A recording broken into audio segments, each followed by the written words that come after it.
Okay, so we've got this basic single digit segmented display that just for now I programmed it to count up until it hits 9 and then it goes back to 0 in loops.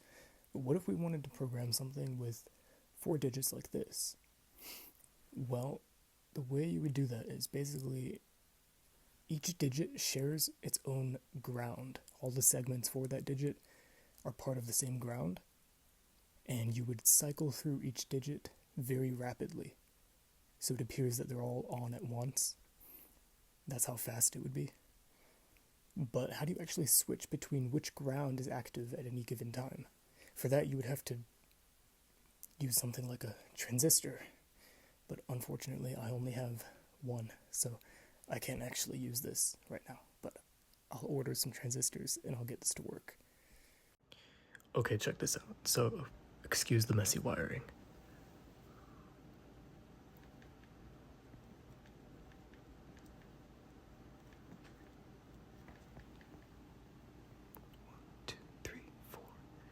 Check that out. Isn't that cool? I got the keypad to get input and it sends it to that display. And that's awesome, right? Come on. This clip here is just me testing out a simple inverter circuit using a transistor. Okay, here's what we got. I got the 4-digit display working and got transistors here to make them work. They're just being switched on one at a time. So that's pretty cool. Last post about the display. Let me show you the final product. As of now, you can put in up to 4 digits or anything under that, and it displays from right to left. So for example, a 2-digit number, say like 98, will display like that. We can do a 3-digit number.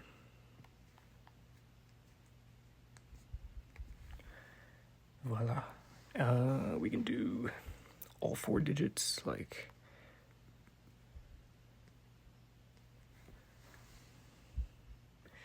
that. For now, I'm done with this. I'm going to move on to the next project. But I'm pretty happy with this, considering that all the programming was bare metal. I'm not using any existing libraries to do the work for me. I'm doing all of it basically on my own. This is one of the first circuit diagrams I've ever drawn in my life, so it's a bit messy, but this is what it looks like connected to the microcontroller. This part is interesting because if you put a light source under the keypad, you can actually see the internal wiring of rows and columns, so you can determine which pin goes to which row or which column.